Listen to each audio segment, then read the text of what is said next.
सोलापूर हैदराबाद राष्ट्रीय महामार्गावर आज सकाळी उमरगा तालुक्यातील डाळिंब जवळ झालेल्या भीषण अपघातात 4 जणांचा मृत्यू झाला असून 2 जण गंभीर जखमी झाले आहेत। सफारी आणि ग्रँड विटारा या 2 गाड्यांचा या अपघातात समावेश आहे। दिवाळी सणातच काळाने घाला घातल्याने हळहळ व्यक्त करण्यात येत आहे।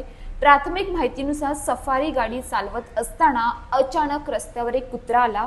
त्यावेळी चालकाने त्याला वाचवण्याचा प्रयत्न केला, मात्र कारवरील नियंत्रण सुटल्याने सफारी गाडीने डिवायडर ओलांडला। यामुळे कार ही विरुद्ध लेनमध्ये शिरली। त्याच वेळी समोरून येणाऱ्या ग्रँड विटारा गाडीला जोराची धडक दिली। ही धडक इतकी भीषण होती की कारचा चक्काचूर झाला। अपघाताची घटना घडल्यानंतर स्थानिकांसह इतरांनी तातडीने मदत आणि बचाव कार्य सुरू केले। त्यानंतर पोलीस घटनास्थळी आल्यानंतर मदत कार्याला वेग आला।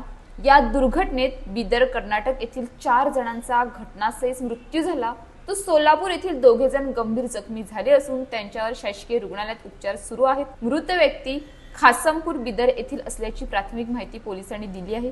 घटनेची माहिती मिळताच पोलीस आणि महामार्ग सुरक्षा पथकाने घटनास्थळी धाव घेतली। अपघातामुळे महामार्गावरील वाहतूक काही काळ विस्कळीत झाली होती। दिवाळीच्या निमित्ताने आलेल्या सलग सुट्ट्यांमुळे अनेक जण पर्यटन, देवदर्शन गावी जाण्यासाठी निघाले आहेत। अनेक ठिकाणी वाहतूक कोंडी देखील झाली आहे। त्याशिवाय काही ठिकाणी अपघातही झाल्याचे वृत्त समोर आले आहेत। अशाच ताज्या बातम्यांसाठी आमच्या न्यूज पोलीस रिपोर्टर चॅनलला लगेच सबस्क्राइब करा आणि बेल आयकॉन दाबायला विसरू नका।